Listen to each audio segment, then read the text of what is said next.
Hoy, en esta ocasión, nosotros nos vamos a concentrar de manera concreta en la estructura espiritual del amor cristiano.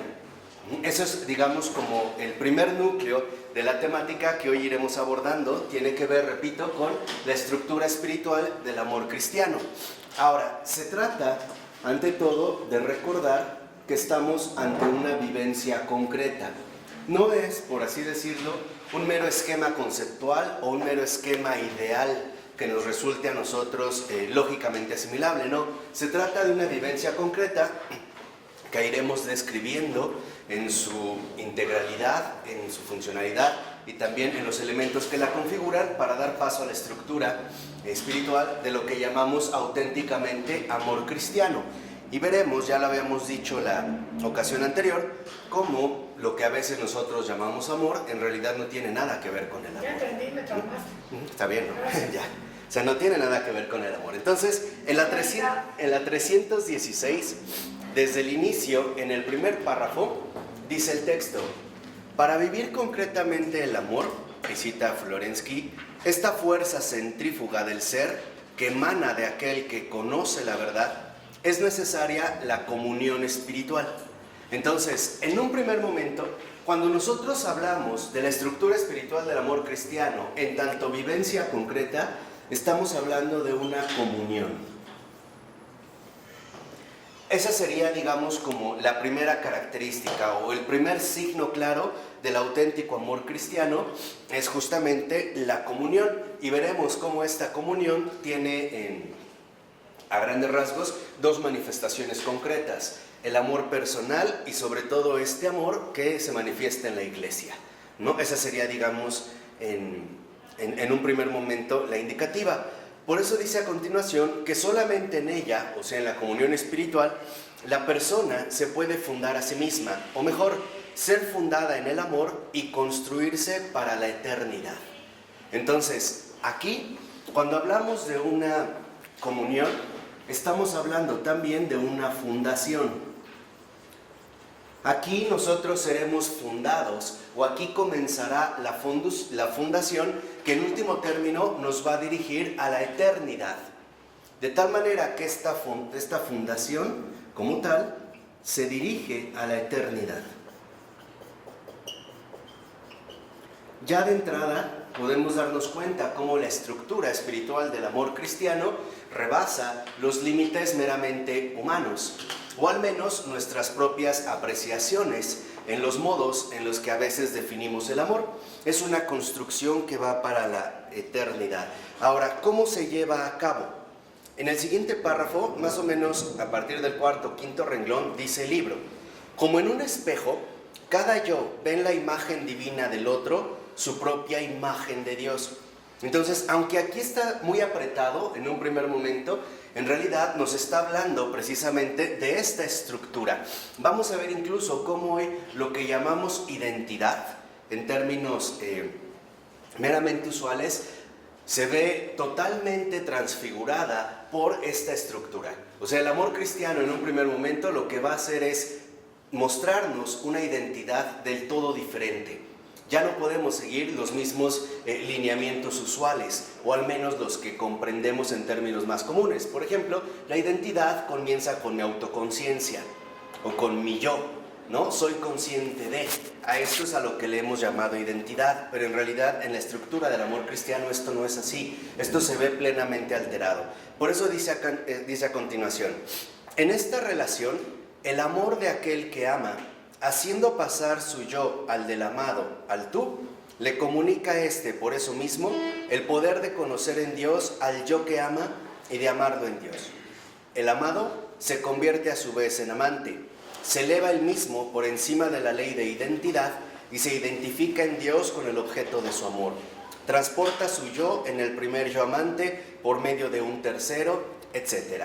O sea, aquí, en esta primera descripción de esta estructura, esta fundación que se dirige a la eternidad, lo primero que nos va a indicar es que hay una superación de la identidad. Y esto hay que tenerlo muy claro. En la estructura del amor cristiano se lleva a cabo, en efecto, una superación de la identidad. lo cual en último término nos va a dar a nosotros la aparición de una nueva estructuración. Acuérdense, por ejemplo, cuando habíamos hablado de Descartes, cómo para él la certeza fundadora de todo el sistema es el yo, el cogito. Y a partir de ahí, él pretende reelaborar el mundo.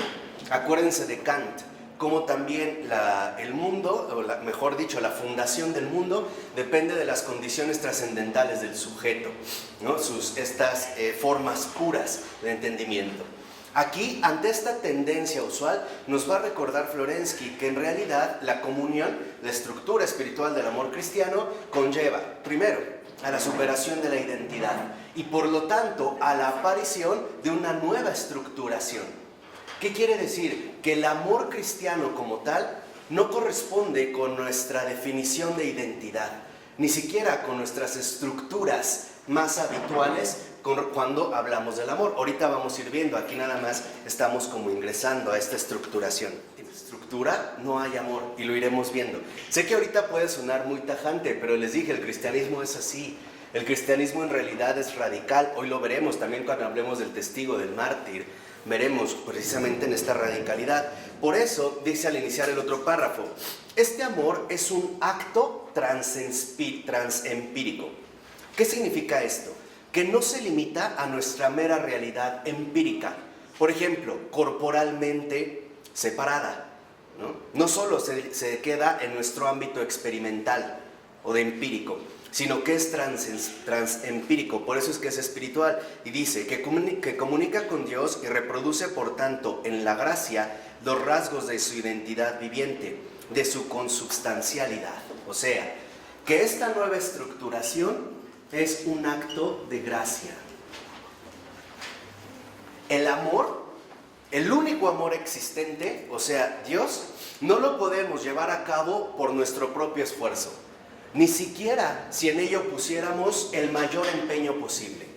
Así nosotros dedicáramos, por así decirlo, con todas nuestras fuerzas a alcanzar este amor, nos resulta prácticamente inalcanzable. ¿Por qué? Porque en último término es un acto de gracia.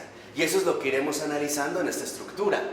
No se trata, por así decirlo, del cumplimiento perfecto del amor humano. No, aquí ya en realidad lo humano queda en un segundo término. Aquí la primacía es este acto de gracia que de hecho es la obra del Espíritu Santo. Solo el Espíritu Santo logra llevar a cabo esta comunión fundadora. Es una fundación. Ahí hay un principio nuevo de identidad. Y esa es la estructura hacia la que nos vamos a estar dirigiendo. Por eso fíjense, a continuación dice Florensky, elevándose por encima de los límites de su naturaleza, el yo sale de la limitación temporal y espacial y entra en la eternidad. O sea, aquí, en este acto de gracia, se presentan dos características muy importantes. La primera, se supera la limitación. Se supera la limitación humana. ¿Qué quiere decir? Que cuando realmente yo empiezo a formar parte de esta estructura espiritual, mi capacidad de amar ya no brota de mí, sino que la recibo de otro, la recibo de alguien más. Y esta fuente, al ser inagotable, permite que en efecto mi amor sea al mismo tiempo inagotable. No amo, recibo el amor. Ya, digamos, mi papel, como yo les dije la ocasión anterior, mi papel enteramente subjetivo es pasivo. ¿Por qué? Porque recibo para dar. Por eso el Señor nos decía en el Evangelio, nadie da lo que no tiene. Nosotros podemos decir que amamos a alguien, pero en realidad puede ser que no estemos nosotros formando parte esencial de esta estructura. Entonces, el segundo paso en este acto de gracia no es tanto ya que se supera la limitación humana, sino que hay un ingreso al infinito, que sería precisamente esta fuente inagotable en esta estructura que ahorita vamos describiendo. Por ello, el término central ya está dicho en la 317, dice Florensky, aquí todo el proceso de la correlación entre los que aman es un acto único, donde la serie infinita de los momentos distintos del amor encuentran su síntesis. ¿Qué significa? Que cuando se supera la limitación humana y damos paso entonces al ingreso al infinito, esto como acto de gracia es un acto único. Ya no se trata de algo dividido. Aquí ya no hay, como se pensaría al modo griego, la suma de las partes. Aquí no hay una suma, se trata de una comunión. Y esto es también lo que ya hay que tenerlo claro. La comunión significa común unión. Una comunión no depende de la cantidad de integrantes, no depende de eso. Puede ser que sean 1,000,000 y no haya comunión. ¿Por qué? Porque la comunión, en último término, es verdaderamente espiritual. Por eso la comunión, como un acto único, en tanto superación total, es la que vive la iglesia. En un primer momento, la iglesia en cuanto tal, esta iglesia viva, depende por completo del infinito que la sostiene. La iglesia ya no está, por así decirlo, sostenida en sus propias fuerzas. De ahí podemos entender algo tan extraordinario como lo que Jesús le dijo a Pedro: sobre esta piedra fundaré mi iglesia y las fuerzas del infierno no prevalecerán sobre ella. ¿Cómo podría el infierno no devastar la iglesia? A menos de que estuviera sostenida por alguien invencible. De otra manera arrasaría fácilmente con ello, o sea, en una sola palabra. Este acto único, que es la iglesia, es un acto sobrenatural. No es normal.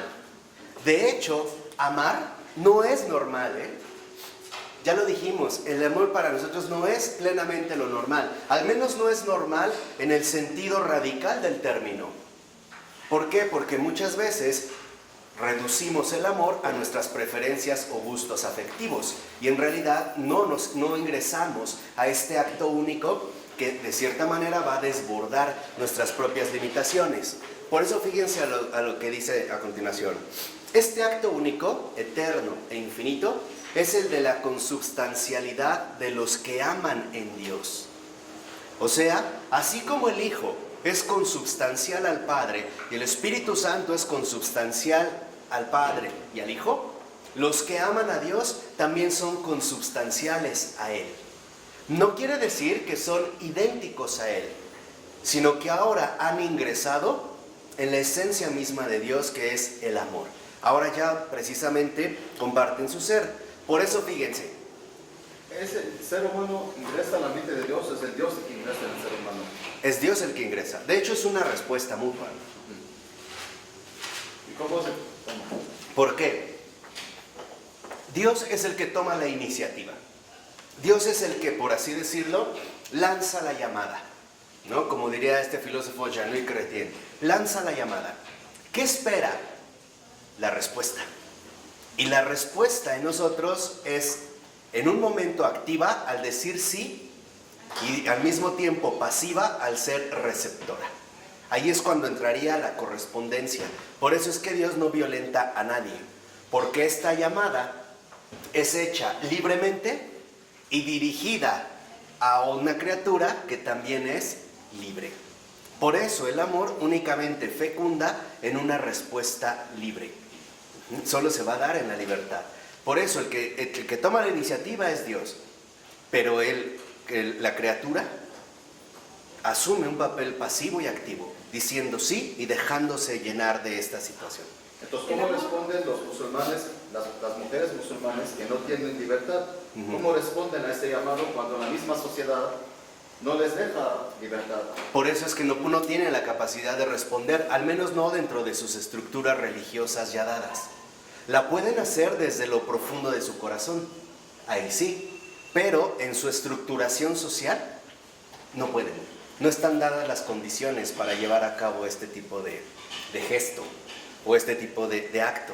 Por eso dice a continuación, el yo es aquí el mismo que el otro yo, y juntamente distinto de este. Cada yo es un no yo, es decir, tú, en virtud de su renuncia por otro. Y cada yo es también yo, en virtud de la renuncia del otro yo por él. Sé que puede sonar como enredado, pero de verdad no hay mejor explicación que la que dio Florensky. En síntesis, aquí nosotros ya encontramos la primera formulación tajante de la estructura del amor espiritual, del amor cristiano, y es la siguiente. Nosotros la podríamos resumir de la siguiente manera. Primero, Él. O sea, Dios. Primero Él. Esa es la estructura. Primero Él. Después, tú. O sea, el prójimo. Al último yo.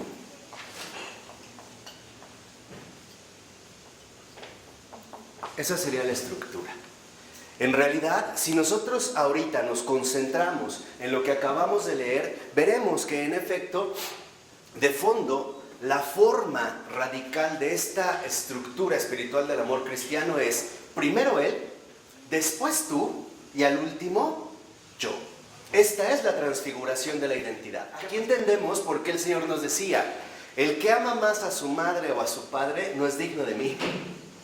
Porque no lo está poniendo primero a quién, sino al tú. Primero tú, mi esposa, tú mi hijo, tú mi amigo, y después Él. Cuando esta estructura se rompe, entonces el amor se viene abajo, porque no tiene su fundamento. Él, como tal, es el fundamento. De hecho, es el fundamento único, Por eso es que yo les decía, quienes realmente no se alimentan de Él, quienes no están enraizados en Él, en Cristo, en Dios, no aman. No aman, porque solo Dios es amor. Y eso hay que tenerlo claro. Fuera de Él no hay amor. Puede haber cariño, lo que decíamos, una simpatía natural, una inclinación natural, pero en realidad no hay un ingreso radical al amor. Él es el fundamento único. Por eso es que Él va primero.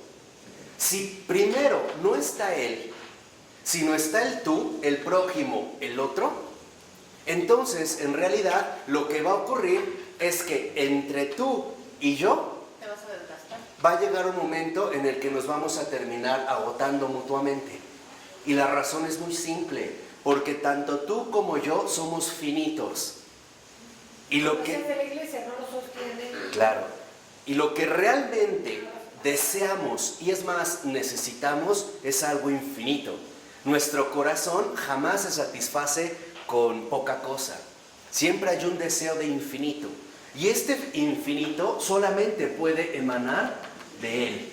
Así que la identidad es lo que les decía. En este acto de gracia se supera la limitación humana, en primer lugar, porque el yo renuncia para darle total lugar a Él. Y después vuelve a renunciar para darle paso al tú. Entonces, entre el yo y Él hay un sacrificio. Lo vimos la clase pasada. Entre el yo, más bien, del yo a Él hay un sacrificio. Me sacrifico mi yo para darle cabida a Él. Ese es un sacrificio. Y del yo al tú, de mí al otro, hay una renuncia. Me quito la prioridad para dársela al otro. Y esto es lo que el Señor explicó, por ejemplo, cuando habló de los mandamientos. ¿Cuáles son los mandamientos? Amarás a Dios sobre todas las cosas y a tu prójimo como a ti mismo. ¿Dónde quedó el yo? Al último. ¿Quién quedó primero? Dios, o sea, Él. Después, tú, el prójimo. Y al último, yo. Esa es la estructura. Esta es en realidad la estructura. De tal manera que si lo vemos, dijimos, entre Él y yo hay un sacrificio. Eso es lo que hace agradable al Señor, al yo, que se sacrifica. Y entre tú y yo hay una renuncia.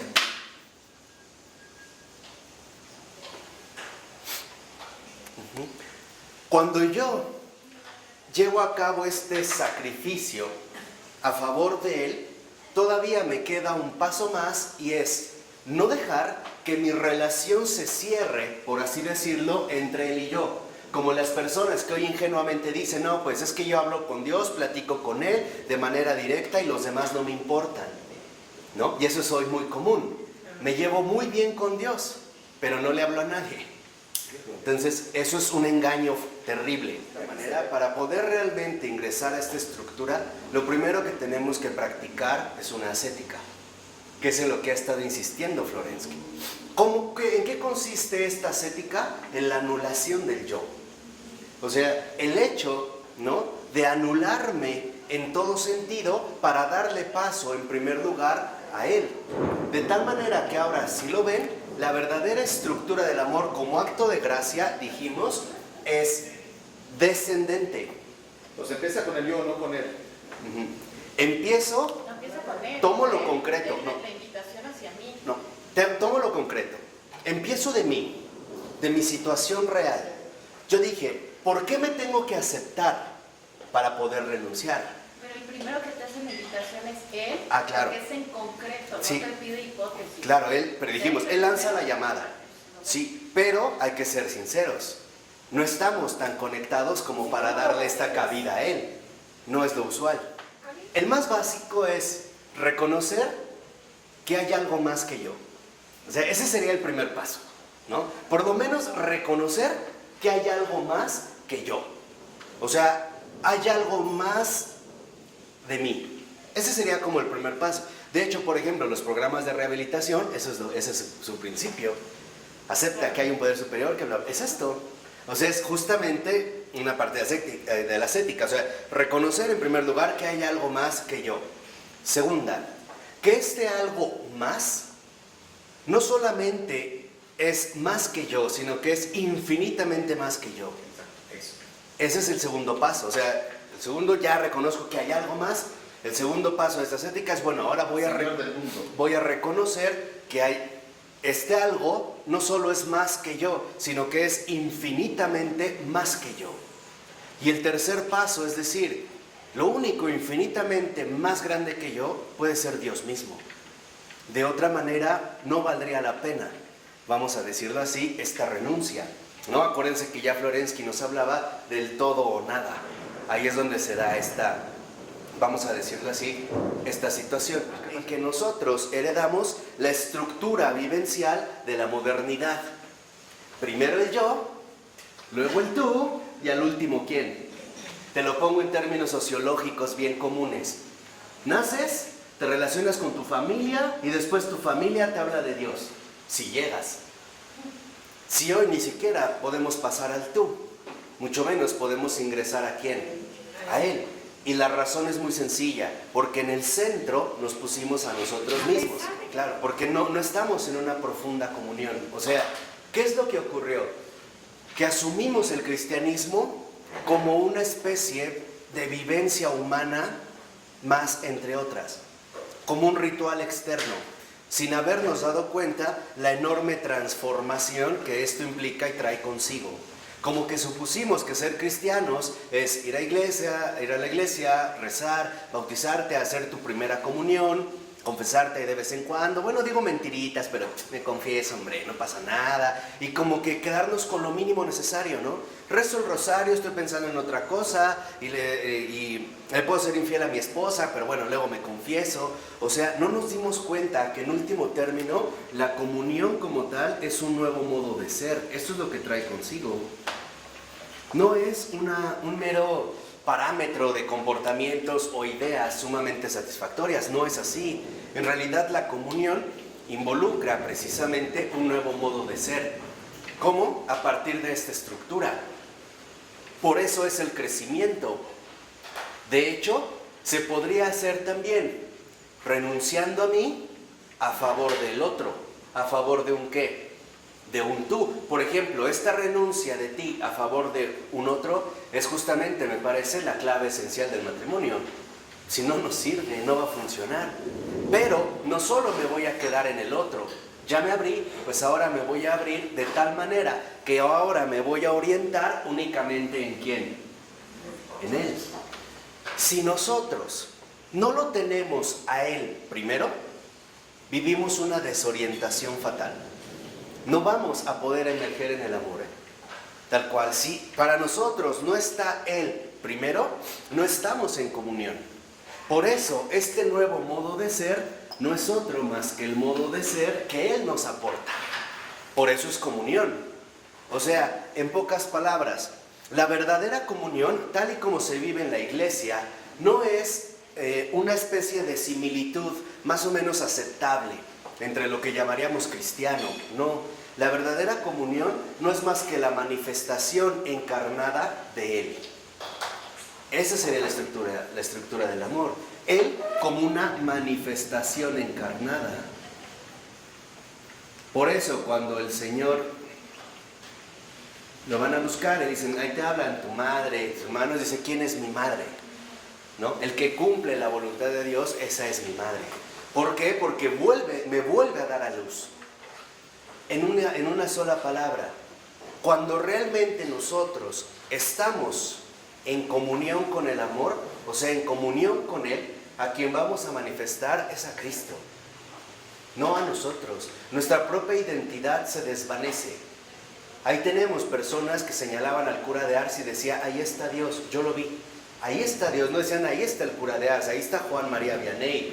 No, ya no. O sea, ¿por qué? Porque nosotros quedamos justo al último. Por eso entendemos cómo el Señor insistía, el que quiera ser el primero, que sea ¿qué? El último. O sea, en pocas palabras, el que quiera ser como Él, renuncia a sí mismo. Tome su yugo y sígame. Ahí está. Ahí está la estructura.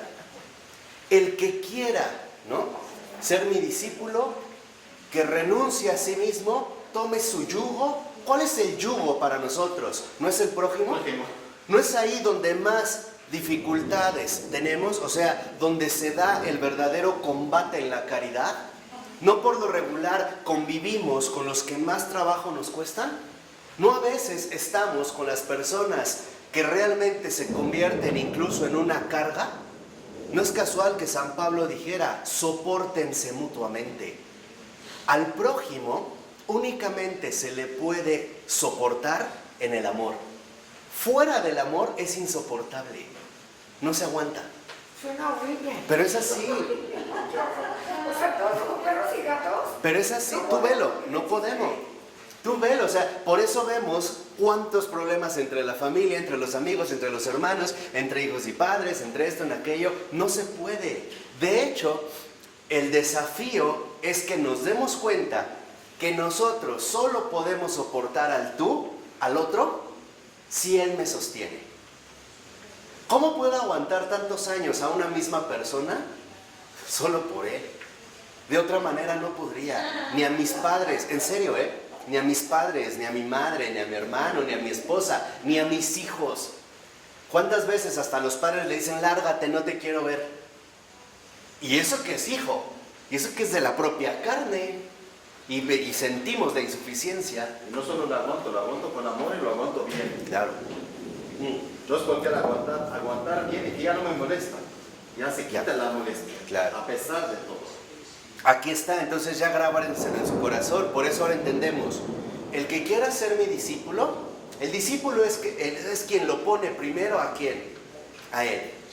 Renuncia a sí mismo, cargue con su cruz o su yugo y sígame. Ahí está. Esa es la estructura. Ahora, ojo. ¿Cómo cargar con su cruz es cargar con el prójimo? Claro. En el tráfico, Rafa. La pregunta es, ¿en el tráfico no batallas? ¿No luchas en el tráfico? ¿No hay gente que en el súper te puede resultar odiosa? ¿En el restaurante? ¿Con tus vecinos? ¿Con la gente que tratas? Es más, no te vayas tan lejos entre tu familia. ¿No se nota ahí la cruz? Ahora, hay de cruces a cruces. Hay cruces que en el tú son muy pesadas. Hay quienes su mayor cruz pueden ser sus padres. O sea, solo puedo soportar si a su vez Él es el que me está sosteniendo. ¿A quién? A mí. Por eso se trata de un acto de gracia. Y en eso es en lo que insiste Florensky. Él nos los dijo en unas clases anteriores. Dijo, amar al prójimo humanamente es imposible. ¿Por qué? Porque somos tan finitos, tan limitados, tan defectuosos, que es imposible realmente amarlo en una auténtica plenitud. Por eso se viviría como una manifestación encarnada. Ahora, por eso ya podemos ver cómo al iniciar el otro párrafo, bueno, ¿sí quedó claro esto? ¿Ya la estructura? ¿Cuál es la estructura espiritual? Por ejemplo, Santa Rita de Casia. Rita de Casia literalmente sufrió muchísimo con su marido. No sufrió poca cosa, no crean que era nada más, era insultos, grupos, hasta golpes probablemente, humillaciones, o sea, y humillaciones y todo esto. Humanamente no es posible soportar algo así. ¿Cómo lo logró Rita de Casia? Solo por él y con él. De tal manera que Rita de Casia se disloca. Eso es lo que yo llamo una identidad excéntrica. Ahorita se los explico un poquito.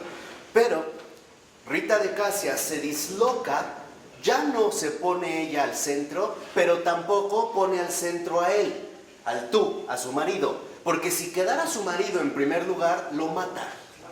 Así de sencillo. Lo va a matar, tal cual, o lo va a insultar. Entonces, ¿qué va a hacer Rita de Casia? Se quita a ella, lo quita al marido y se va a concentrar plenamente ¿en quién? En él. De tal manera que entonces, cuando nosotros participamos de esta manifestación encarnada, adquirimos una identidad excéntrica. Y en los dos ámbitos. Bueno, esto es lo que desarrollé en el doctorado, pero creo que vale la pena mucho mencionarlo aquí. ¿Por qué excéntrica? Fuera de ti. Porque si es una identidad fuera de ti, tu centro no es el yo, tu centro ya es él. Y por ello, incluso en tu comportamiento, los demás lo van a ver como algo excéntrico. Te van a llegar a decir, incluso, ese está loco. ¿Cómo puede soportar? Pues claro. Entonces, ¿cómo pasa su yo al del amado? Cuando el yo realmente ve a él en el tú, él se ve a sí mismo en un espejo. O sea, ¿el amado cuál es? El tú, ¿no? El yo. El amado es el tú. El tú. Y luego dice, y luego le comunica a este, o sea, al tú, le comunica a este por eso mismo, el poder de conocer a Dios. Porque cuando yo me dirijo al tú desde él, el tú a quien ve en mí yo, Es a él. eso de Rita le decía, ¿por qué aguantas? ¿Quién eres? Lo que tú haces no es normal. Y ella no contestaba ¿qué? Nada. A un cristiano es muy común que se te acerquen y te pregunten, ¿cómo le haces? ¿Cómo vives así? ¿Cómo le estás haciendo? Porque ya no se está dando plenamente en una relación humana, sino que ya es sobrenatural. Ahí es cuando adquirimos una identidad excéntrica. Ya es fuera de ti. El centro ya no es tu yo. El centro pleno, el centro a partir del cual se ordena todo lo demás, es Él. Y de Él, en un primer momento, se derrama en el tú. Al final, vendré yo. Lo que nos imposibilita acceder a la comunión con Él es el amor propio. Ese es el enemigo número uno. Eso es lo que hay que matar, el amor propio. Ejemplo, cuando tú te molestas con alguien por lo que quieras, es porque, uno, supones que tú sabes más que él o que eres más que él como para poder rebajarlo. Dos, das por un hecho que él es inferior a ti. Lo das por hecho, por eso te enoja, porque no lo hizo a tu nivel o a tu gusto. Y tercera, lo que en realidad estás manifestando es desprecio. Desprecio del otro. Porque lo que le estás tú encarando es a lo mejor su debilidad o su finitud, o sea, su propia realidad humana. ¿Y esto por qué? Porque te sientes superior. Ese es el producto del amor propio. ¿Por qué te sientes a veces tan ofendido cuando alguien te dijo algo? Porque te das mucha importancia. Por eso. Por eso. No es que el otro te haya hecho tanto daño como crees. Es porque tú te diste una importancia que no tienes. Te inflaste de tal manera que como te lo dijo a ti, entonces sí estuvo muy ¿qué? Muy mal. Hay personas que dicen, ¿cómo se atrevió a hacerme esto a mí? ¿Cómo? ¿A mí? Ese es el amor propio. ¿Por qué? Porque en realidad nosotros estamos ya mal habituados a concentrarnos en el amor propio, que en último término, ¿no?, se aferra dentro del ámbito del yo. Por ello, la mejor ascética que podemos llevar a cabo en un primer momento, en un ámbito práctico, es dirigirnos a Él y poniéndole mayor atención al tú que a mí. Por ejemplo, me siento mal, bueno, ¿qué necesita el otro? Esto es lo que nos va a ayudar a nosotros a ir formando parte de esa estructura.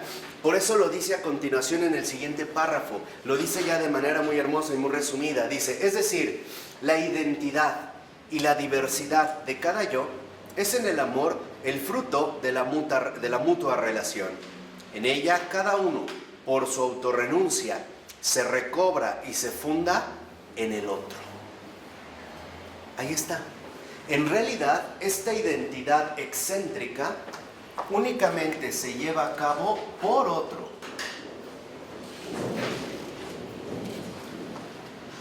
Por otro, por Dios, ¿no? Claro. E incluso, si en un primer momento ese otro para nosotros no es Dios, por lo menos que sea el prójimo. Por lo menos. Por lo menos. Por lo menos, ¿eh? Por lo menos el prójimo. Lo que sí, que nunca sea yo mismo. Que nunca sea en realidad yo mismo. Por ¿Estás eso, hablando de la pareja? ¿eh? ¿De la pareja? de nuestra realidad humana, en general. No solo o sea, está hablando de la estructura espiritual del amor cristiano. De tal manera que entonces yo nunca me dé cabida en primer lugar. Porque eso es lo que distorsiona absolutamente todo. Déjenme ponerlo de esta manera. Decía Hans Christian Andersen, este gran escritor, este cuentista extraordinario, que yo creo que más que cuentos para niños es para adultos. Cuando nosotros vemos desde el yo, tenemos una lupa desproporcionada. Porque desde mi yo todo se ve demasiado pequeño. Y cuando veo al otro desde mi yo, el otro se hace chiquito. ¿Tú quién eres? Tú velo a lo mejor desde un restaurante, ¿no? Alguien me tira una copa, una salsa. ¡Ay, eres un idiota! Lárgate. Límpiame, ¿qué esperas? Estoy reduciendo al otro. Porque lo estoy viendo con los ojos de mi propio qué. Y ese es despotismo. Cuando yo invierto la lupa y veo al otro con los ojos de él, el otro es ¿qué? Inmenso. Y entonces yo me doy cuenta que estoy a su servicio. Eso es lo que hace el amor.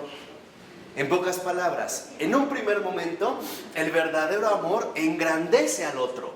Lo hace inmenso. De tal manera que ahora, ¿quién se ve chiquito? Yo. Me minimizo, me hace pequeño cuando realmente veo al otro con los ojos de él. Por eso es que mi verdadera identidad únicamente puede venir por otro. Es más, el amor no tiene ojos para sí mismo. No se ve uno a sí mismo. Es cuando miramos al otro con los ojos de él que se hace grande. Cuando entonces nos decidimos a servirle, amarle, acompañarle. De otra manera lo vamos a minimizar. Lo vamos entonces a reducir incluso a proporciones que no posee. Por ello, dice al iniciar el otro párrafo, el círculo se cierra por el tercero, o sea, por él, que en la belleza afirma los sujetos de la diada, yo y tú, en su identidad de autonomía hipostática, abriéndolos e insertándolos por el amor de la tercera persona, el Espíritu Santo, que lleva todo a plenitud y lleva a cabo la reproducción de la vida trinitaria en la comunión de la Iglesia. A eso es entonces a lo que estamos nosotros en realidad llamados. A llevar a cabo la estructura espiritual del amor cristiano, de tal manera que en toda esta estructura que hemos descrito, el único que realmente resplandezca sea Él. A este es al que llamamos al Cristo vivo. Por eso no es casual y tienen mucha razón cuando alguien nos dice, ¿así te dices cristiano? Suácala. Tienen toda la razón.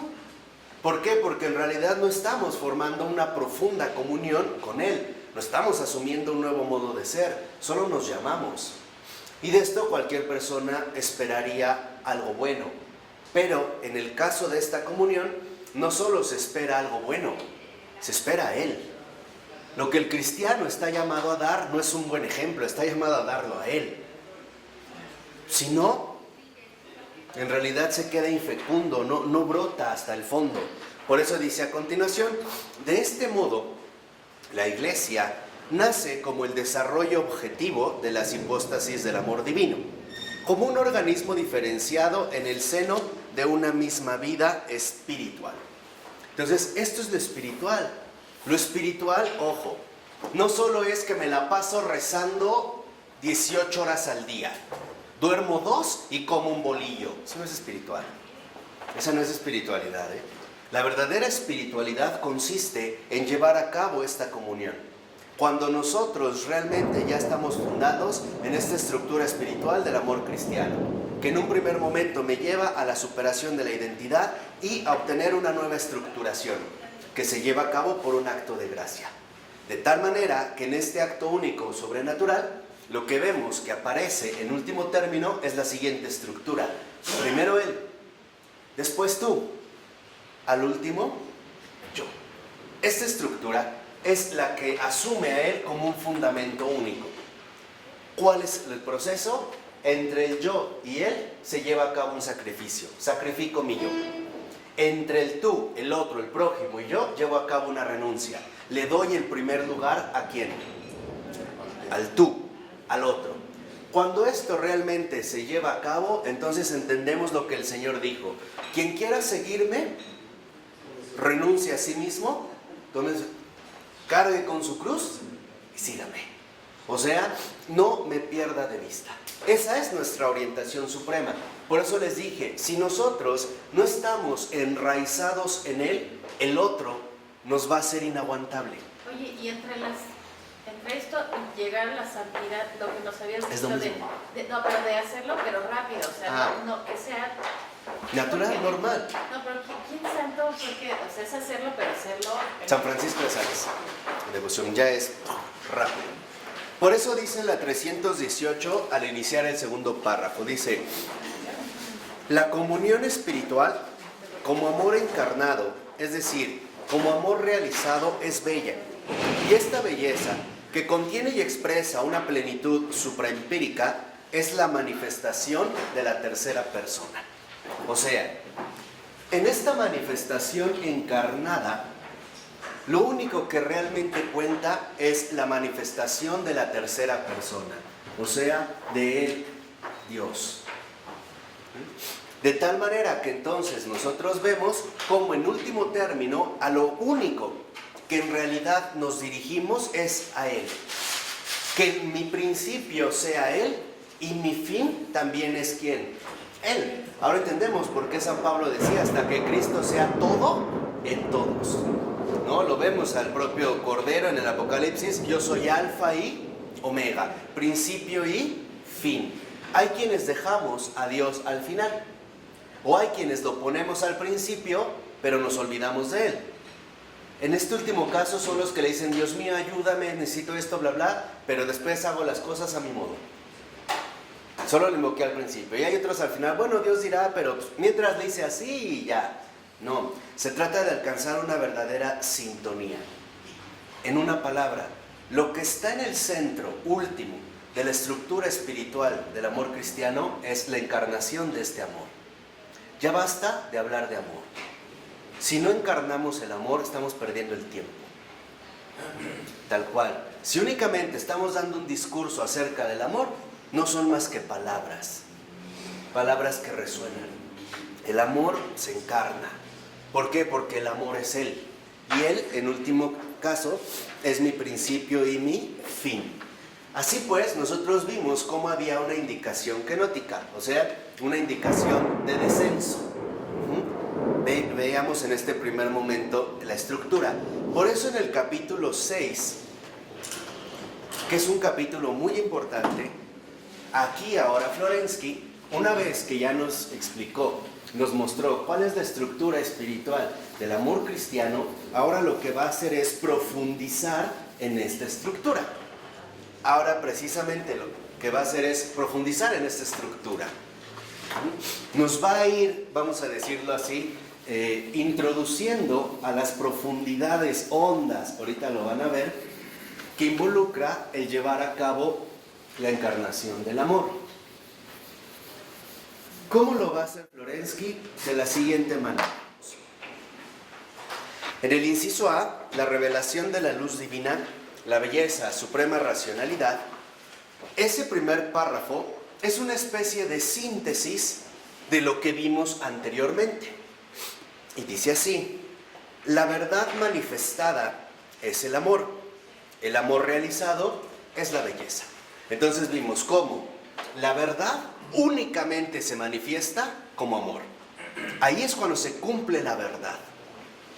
Y la verdad y el amor que se realiza de esta manera es la belleza. De tal manera que verdad, amor y belleza coinciden en un mismo acto. No es que estén, vamos a decirlo así, diferenciadas. Y les voy a poner un ejemplo muy claro para que vean cómo no todo lo que llamamos verdad es verdad. Ejemplo: una mujer intuye que su esposo la está engañando, pero no sabe bien a ciencia cierta cómo, pero lo intuye. Le dice, ¿no? Con ese olfato tan femenino que posee: ¿me engañas? No. Ok, ¿seguro? Sí, no, ¿qué tienes? Nada. En una ocasión quedó de verse en tal lugar con su amante y resulta que estaba lloviendo, se le descompuso el coche, no pudo llegar, llegó tarde, con la amante pelearon, regresó a su casa ya enojado, ya molesto, empiezan a discutir, empiezan a hablar: oye, pero ¿qué te ocurre? Yo noto que en ti hay algo, anda raro, bla, bla, bla. Y entonces de repente dijera: ya, dime la verdad, ¿andas con otra o no? Y él le dijera: sí, ando con otra, ¿ya? ¿Quieres la verdad? Sí ando con otra, ¿ya? Es más, está embarazada. Tiene 3 meses. ¿Eso querías? Dejar de estarme molestando. Pregunta, ¿le dijo la verdad? ¿Sí? Sí, me dijo. No, esa no es la verdad. Esa no es ni bella ni brota del amor. La verdad es que por lo menos no has sido honesto desde hace 3 meses y 2 segundos. Sí. Por lo menos. Aquí es... Sí, dijo la verdad de la pregunta. No. Se ha Por sido eso... honesto, pero no es la verdad. No. ¿Por qué no es la verdad? Porque nosotros lo vimos únicamente. Perdón, es que no tenemos otra palabra, pero únicamente la verdad es verdad cuando se realiza como amor. Si no, no brotó de la verdad. Ese es el engaño. Cuando la gente miente, entonces no hay amor. Ese es el engaño de lo verdadero. ¿Por qué la mentira en un primer momento puede tener enorme efecto sobre nosotros? Porque no brota del amor, aunque se hace presentar como ¿qué? ¿Verdad? Por eso la verdad, por ejemplo, no siempre se dice. Cuando el amor da más, callándome, me callo. Porque lo que importa no es que la verdad se manifieste por sí. Hay gente que te dice: no, mira, pues yo soy muy honesto y digo todo. No eres muy honesto, eres muy hablador. Se te va la lengua. ¿Por qué? Porque en realidad la verdad únicamente cuenta cuando se realiza en el amor. O sea, la verdad está llamada a realizarse en el ¿qué? En el amor. ¿Qué gano en esta situación al enfrentarme a la verdad? ¿Me lleva al amor o me separa del amor? La verdad es una. Pero hay muchas cosas verdaderas. Cuidado, ese es el verum y veritas. Veritas es una. La verdad como verdadera veritas, como la plena veritas. La verdad es una. Y Dios es la verdad, por lo tanto Dios es amor. De la veritas se desprenden lo que nosotros podríamos llamar el verum. No son verdades, es lo verdadero. ¿Qué es lo verdadero? Parte, obviamente, de algo de la verdad, pero se mezcla con otras situaciones que ya no brotan de la verdad. De hecho, una tentación o los engaños demoníacos en efecto nos enganchan porque lo que nos avienta por delante, o sea, tiene algo de verdad, si no, no caeríamos. Ese es el gancho. Pero el verum parte de la verdad, pero no termina en la verdad, porque ya no culminó en el ¿qué? En el amor. La verdad solo es una. Ahora, La verdad es la que proviene de Dios y la que una dice ser verdad es tu verdad según tus suposiciones, según tus ideas y tus vivencias, pero no es la verdad porque no termina en la verdad. exacto, porque no se, la verdad, ojo, a ver, digámoslo así, la verdad que no se realiza como amor, no era verdad, no es verdad. La verdad solo es una, pero hay muchas cosas verdaderas. ¿Qué caracteriza lo verdadero que solo tiene algo de verdad, pero no lo es todo? A ver. Sí, algo verdadero adquiere su validez porque tiene algo de verdad, pero no es toda la verdad. Aguas. Lo verdadero es solo parcial, tiene algo de verdad y por eso se vuelve ambiguo. Por eso es que se vuelve tan seductor, por eso es que se vuelve tan tramposo. Algo puede ser verdadero y no obstante... ¿Dónde? Un ejemplo de lo que usted dice. En el caso que le dije, sí, ando con otra. Sí, eso es lo que le dijo él, eso es verdadero, pero esa no es toda la verdad. Toda la verdad es que hay un engaño. Y eso no es de un momento, y no es de ese día. Es de un engaño más atrás. ¿Por qué? Sí, o sea, en este ejemplo yo le digo, lo que le dije no fue la verdad, lo que le dije fue algo verdadero, porque le dije que se ando con otra, pero eso es solo algo de verdad.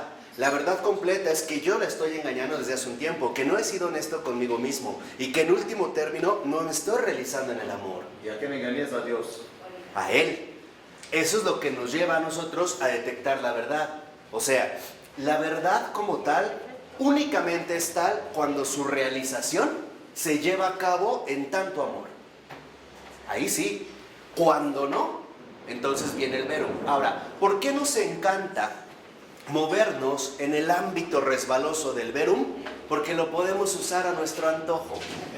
Metemos algo de verdad por aquí, algo de verdad por allá, manejo mis intereses por aquí, lo cubro con otro aspecto de verdad, manejo tal. Y eso es lo que en realidad a nosotros hoy en día nos distrae bastante.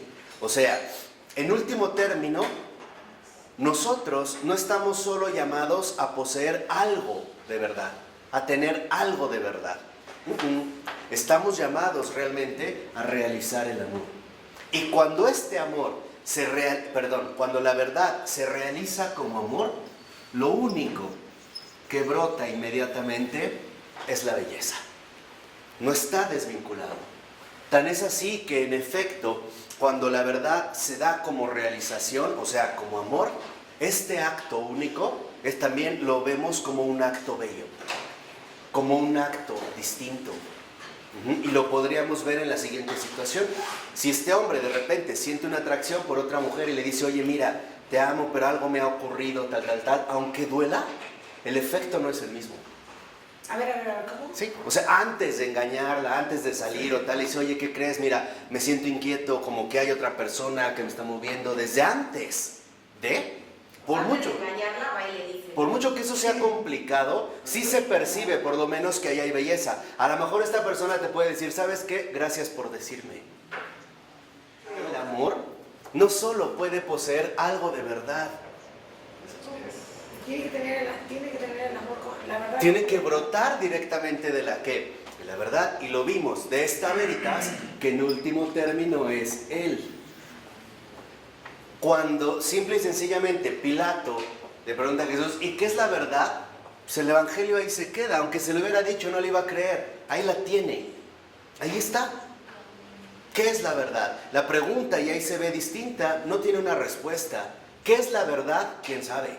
¿Quién es la verdad? Sí sabemos. Yo estoy hablando de la estructura espiritual del amor cristiano. De lo que tú decías, de la persona que ya tiene a Dios en su corazón, se supone que sería el cristiano. La estructura espiritual del cristiano. Ahora, aquí el problema está en invertir los términos. No pusimos en primer momento al amor. En ningún momento dijimos que del amor brota la verdad. Dijimos, la verdad cuando se realiza como amor. Es cuando se convierte en un verdadero acto que proviene de Él. En el otro caso, no culmina así. Si la verdad no se realiza en el amor, en efecto, tendrá algo de verdadero, pero esa no es toda la verdad. Por ejemplo, si Satanás hubiera realmente realizado la verdad como amor, lo hubiera adorado, no rechazado.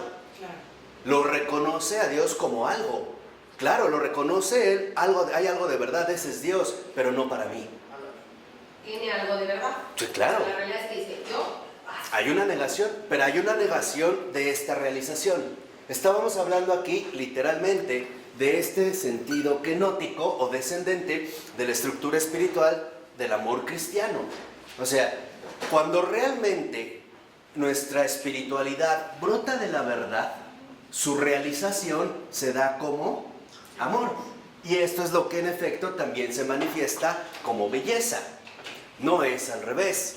Cuando nosotros partimos de la verdad, pero no terminamos en el amor, únicamente nos quedamos con algo verdadero. En el caso de la belleza, ¿no? Cuando nosotros nos damos cuenta que en efecto, cuando hablamos de amor cristiano, estamos hablando de un amor que brota, en este caso, de la verdad.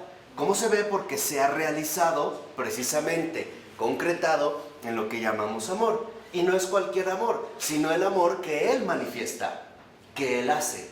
De tal manera también ahora se da paso justo a la belleza. Si tanto ruido les mete el demonio, ¿ven? Yo creo que esa es una tentación para distraernos de Él. Siempre jala, ¿no? Como la atracción. No. El centro es Él. Por encima está Él. Hasta tenía Chesterton una frase muy bonita, ¿no? Que se aparece el poderoso, le llamamos al todopoderoso. Que aparece el invisible, pues invocamos al invisible. El centro es Él. No caigan en esas trampas. Bueno, dice la cita: no son la intuición ni el razonamiento los que otorgan el conocimiento de la verdad. O sea, no es algo que puedo alcanzar a través de mi razonamiento, de mi pura intención. Dice, esta aparece en el alma por una libre revelación de la verdad hipostática misma, por una visita de la gracia que le hace el Espíritu Santo. Un acto voluntario de la fe constituye la premisa de una tal visita. Es lo que habías preguntado hace un momento. Bueno, hay un acto voluntario. Este es sí. O sea, mi apertura al sí, a la aceptación. Un acto absolutamente imposible para la seidad humana y que se efectúa por la atracción que ejerce el Padre que está en el cielo. O sea, en esta estructura, cuando la verdad, la veritas, Él, se realiza como amor, únicamente se puede llevar a cabo por una revelación. Es una gracia. En tanto revelación es justamente gracia. Por eso yo les decía, por mucho que, por ejemplo, Platón haya tenido un intelecto extraordinario, y lo tiene, no lo niego. Por mucho que Aristóteles haya sido quizá más sutil en sus planteamientos, o un Heidegger, en su momento a mí me queda clarísimo que estaba llamado a ser el caudillo de la filosofía católica contemporánea, pero no quiso. En este caso, cuando seguimos nosotros nuestras propias medidas, en realidad no seguimos fieles a la verdad. Lo iremos acomodando según nuestros propios intereses, gustos, preferencias e incluso satisfacciones intelectuales, ¿no? Cuando alguien dice, no me checa, no es lógico. De esto ya hablamos muchas clases. Y lo que nos está diciendo en un primer momento Florensky es que la verdad que se transmite en la dinámica espiritual del cristiano y se realiza como amor es una revelación. Por eso el propio Señor dijo, nadie viene a mí si mi Padre no le llama. Nadie. Esa es una atracción. O sea, la belleza entonces, como tal, es una atracción hacia esta revelación. Surge un deseo por aquello que se ha manifestado. Caramba, y esto se explica de manera tan simple. ¿Por qué un San Francisco de Asís tiene discípulos? ¿Por qué los grandes fundadores religiosos tienen discípulos? Porque ahí emana una revelación cuya belleza resulta sumamente atractiva. Es un modo de vida que seduce. La belleza en este sentido es una atracción. Nos resulta atractivo, nos resulta algo especialmente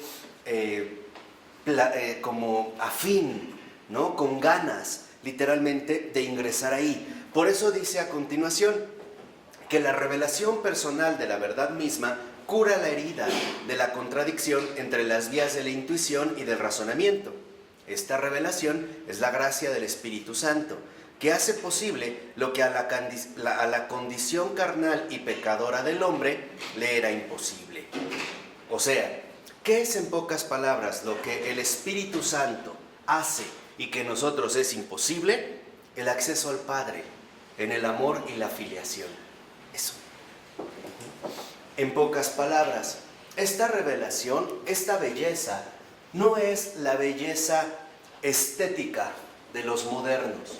O sea, hoy definimos la estética como este gusto que subjetivamente estimula, ¿no?, mi sensorialidad. No, la auténtica belleza es la belleza que emana de la filiación. Oye, por esa razón dice Jesucristo que el único pecado que nos perdona es el pecado contra el Espíritu Santo. Pues va contra esto, ¿no? Va contra la filiación, va contra la verdad, va contra el amor. O sea, va contra lo que acabas de decir, contra el acceso al Padre. claro. ¿Por qué? Porque en realidad la filiación, si lo vimos, él, el Hijo, que se revela, es por la atracción del Padre y es la obra del Espíritu Santo, la filiación. ¿Qué es la filiación ahora? El ser hijos de Dios. Esa es la filiación, ¿no? Obra del Espíritu Santo. Ya somos hijos. Esto es algo que nadie puede alcanzar si no es por pura gracia. Y es una obra que solo Dios puede llevar a cabo. Por eso ahora entendemos cómo la auténtica belleza cristiana es la belleza de la filiación, cuando resplandecen en el mundo los hijos de Dios.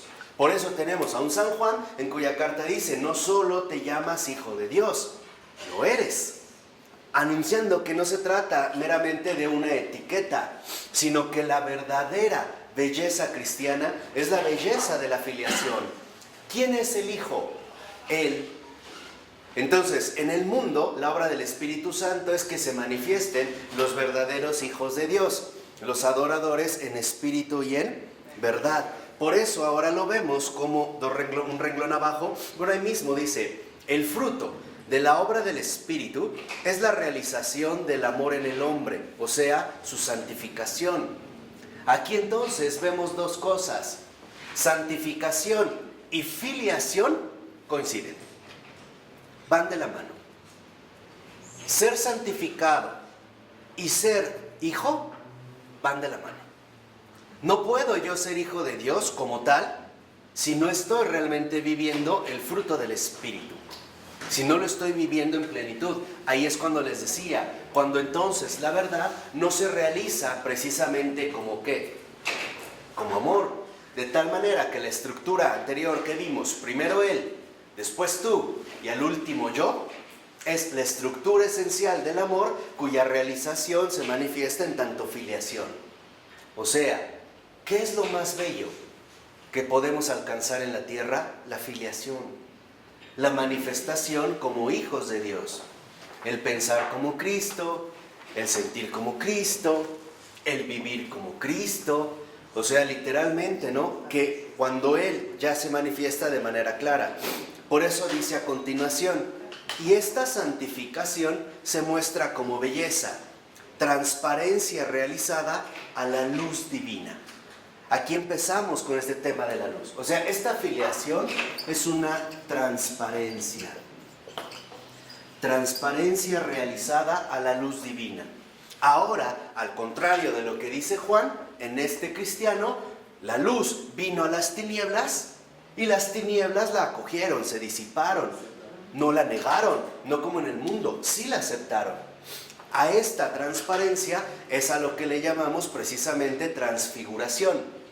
De tal manera que entonces la filiación como obra del Espíritu Santo, como transparencia, como belleza, también se llama luminosidad. Los hijos de Dios dan luz a los demás, traen luz a los que viven en oscuridad, iluminan los senderos ennegrecidos por las tinieblas del error, por las tinieblas de la equivocación. Por eso el Señor insistía: ustedes son la luz del mundo. Ahora entendemos por qué. Cuando estamos llamados precisamente a encarnar la filiación, entonces esta luminosidad, que ya es transparente para Dios, se va a ver derramada en todos aquellos que están en oscuridad. La oscuridad del pecado. La oscuridad. Aquí está la palabra anterior. El podvig es, vamos a decirlo así, como lo que habíamos dicho, como el acto de aceptación, como este sí total. Y entonces aparece el rasgo de la luminosidad. Por ello no es casual que ya se hable precisamente, en el caso de Dios, en términos de luz, ¿no? Y fuera de la luz lo que haya son tinieblas. Por eso cuando San Agustín hace una interpretación extraordinaria del Génesis, por ejemplo, dice, cuando en el versículo dijo, al principio separó Dios la luz de la oscuridad, no está hablando de la luz del sol, se está hablando de la separación entre ángeles y demonios. De tal manera que dice, bueno, la luminosidad permanece en los ángeles, los demonios viven en las ¿qué? Tinieblas. Entonces, entre nosotros, humanamente hablando, la verdad, en último término, se va a encarnar en la belleza plena de la filiación, ¿no? La belleza o la hermosura de los hijos de Dios. Esta hermosura que precisamente emanan los santos. Y aquí nos va a dar un ejemplo muy concreto.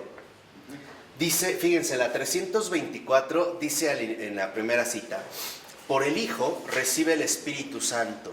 Por el Hijo recibe el Espíritu Santo. Y entonces, en el Paráclito, la palabra Paráclito, literalmente la traducimos como consolador, pero es mucho más bonita.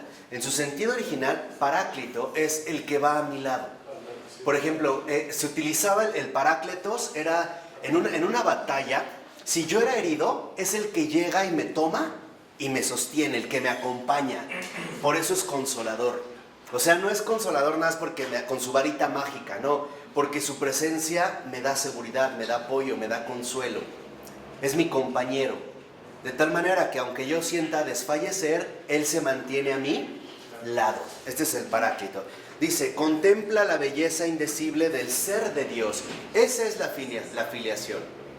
Por ello no es casual que en la luminosidad lo que realmente se manifiesta es el ser de Dios, el ser luz. Por ello, cuando el Papa Benedicto XVI inició su pontificado, dijo algo extraordinario que quizá no nos tomamos en serio. Y dijo, debemos voltear a ver a los verdaderos hijos de Dios, a los santos, para que podamos recuperar nuevamente la noción de que luminosidad en nosotros es exactamente lo mismo que vida cristiana. Esa sería exactamente la vida cristiana. Por eso empezaba a hacer también catequesis sobre muchos santos. Dice a continuación, experimenta el gozo de una conmoción inexplicable, viendo en el interior de su cuerpo la luz espiritual o la luz del Tabor. ¿Se acuerdan que en el Tabor Jesús se transfigura? Es esta luz que de hecho para los padres de la iglesia, esta luz del Tabor va a ser como un signo muy muy claro de la vida del cristiano. Y él mismo se vuelve espiritual y admirable. Dice el tropario de San Sergio de Radonés, nos lo dice, el Espíritu Santo ha venido a habitarte y por su acción estás adornado de luz. Dicho de otro modo, el Espíritu Santo es reconocido como la fuente y la causa de la belleza del santo. O sea, la belleza del santo no es ni su rostro, ni su cuerpo, ni su voz. La auténtica belleza del santo es su filiación. Y esta filiación es la que nos los vuelve atractivos. Y esta atracción no es más que la atracción que el Padre hace por el Hijo a través del Espíritu Santo. Ahí está esta obra trinitaria, ¿no? Por eso les decía, los grandes fundadores de modos de vida religiosos tienen discípulos. Emanan como un centro. Un poquito, déjenme poner esta imagen. Como pasa creo que en las playas, tiene muchas veces que no voy, pero recuerdo de niño cuando en la playa a lo mejor hay una luz y todas las palomitas se acercan aunque se quemen. No sé si han visto. Sí. Creo que aquí ya no, bueno, tiene años que no lo veo, pero hay unos focos. ¿No? Y están, aunque se quemen o se electrocuten, pero es tal la atracción que sienten por la luz que van hacia esta luz. Y entonces tenemos dos características. Primera, ¿cómo sabemos si somos hijos de Dios? Muy sencillo. ¿Qué tantas tinieblas guardamos en el corazón? O sea, ¿qué tantas tinieblas no hemos dejado que Dios entre a iluminar? ¿O realmente me ha abierto a Dios así? Tal cual. En lo que siento, en lo que realmente hay en mi interior, en mi corazón, ¿le he abierto así mi corazón, ¿no? De lado a lado o no? Por ello dice en el segundo renglón del siguiente párrafo, el santo, el neumatóforo, y esta palabra me gusta mucho, neumatóforo significa el portador de Dios. A veces también se utilizaba el nombre de teóforo. Teóforo era el portador de Dios. Theos, neuma es espíritu, o sea, el portador del espíritu. Por eso a algunos también se les decía Cristóforo, el portador de Cristo. Ahí viene Cristóforo. Entonces, algunos padres de la iglesia o santos llamaban teóforo, ¿no? Un neumatóforo. Decían, el neumatóforo será la figura típica de la humanidad realizada.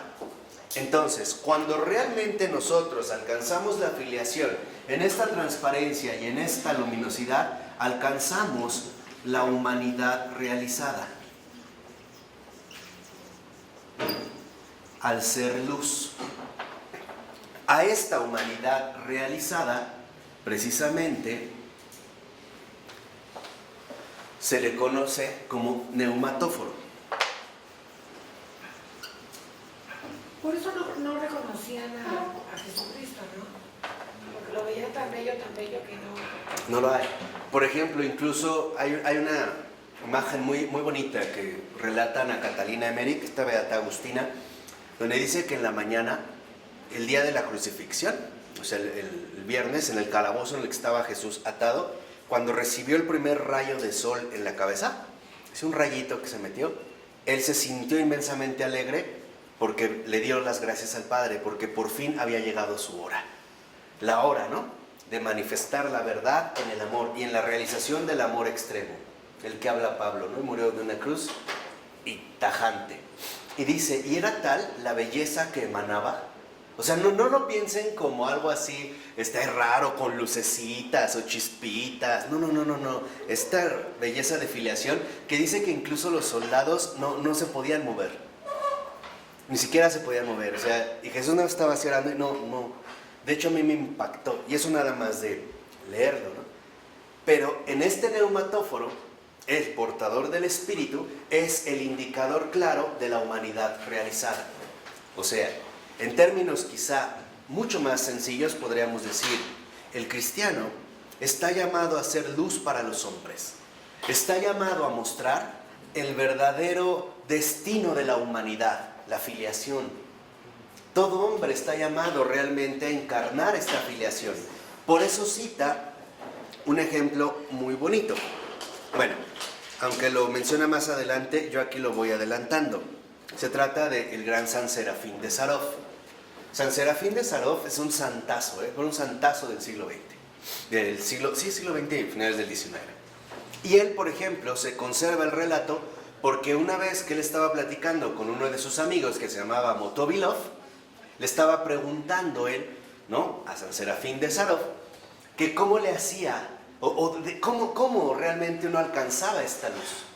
San Serafín de Sarov, que lo citan adelante, nada más para que se vayan familiarizando con él, que ya hace un tiempo yo les hablé, el del oso, el que tenía su oso en la cueva, ¿no? Entonces, en su ermita, cuando alguien llegaba, ¿no?, y se acercaba al oso y le decía, y ahí va, ¿no?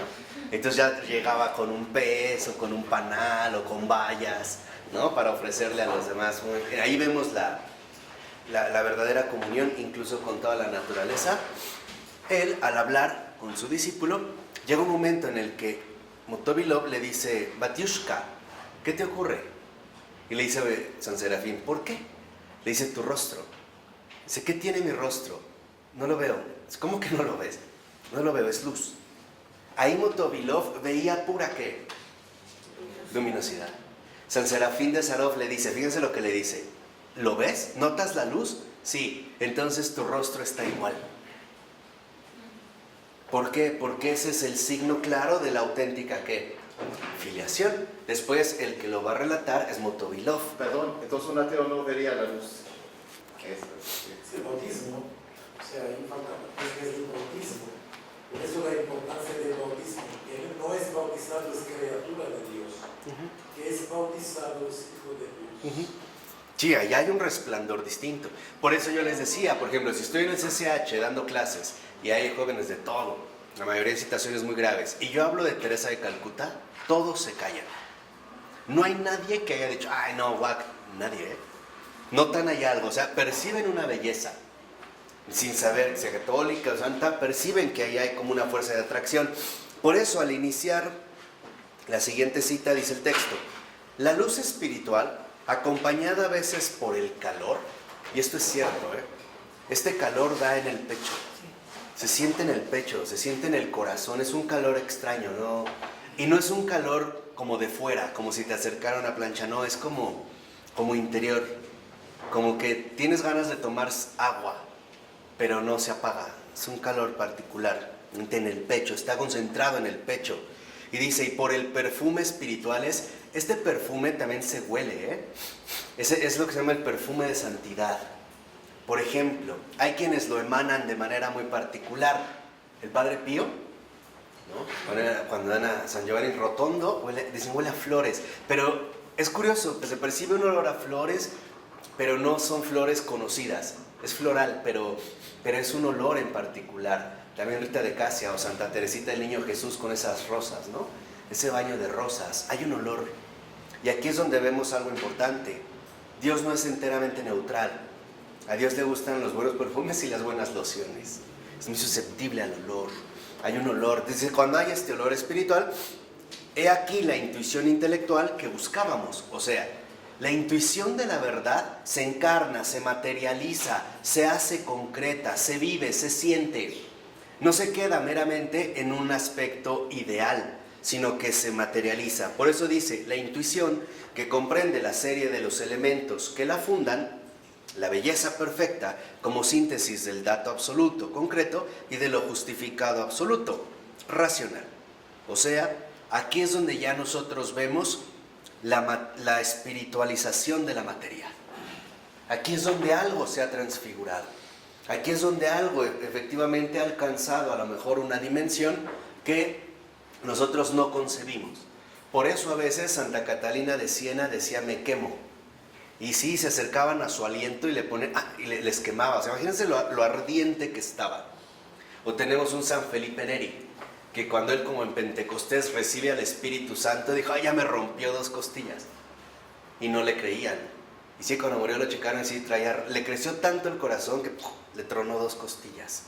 O sea, aquí es donde nosotros ya empezamos a ver estas situaciones realmente concretas. No es algo meramente intelectual. Por eso dice los últimos 3 renglones, es la luz de la razón o del conocimiento que se ha elevado sobre el mundo desde el nacimiento del Señor Jesucristo. Por ello no es casual, y con esto vamos a terminar para hacer un receso, que Jesús se haya encarnado de noche. Por ello no es de noche. Por eso no es casual que no haya nacido a plena luz del día o con el sol radiante, ¿no? ¿Por qué en el nacimiento? Precisamente para enseñarnos ahora, desde, como dice Pavel Florensky, que el Señor ahora se manifiesta como esta luz que viene a las tinieblas del mundo y a las tinieblas que hay en cada corazón humano. Por eso, en pocas palabras, en un término más hermoso de belleza, la filiación comienza cuando nuestro corazón se convierte en un Belén. Cuando ahí tenemos al niño Dios recién nacido, luz del mundo, salvación de las naciones. Medítenlo. Bueno, vamos a dar aquí para un pequeño cristiano. En nombre del Padre, del Hijo y del Espíritu Santo. Amén. Pues muchas gracias.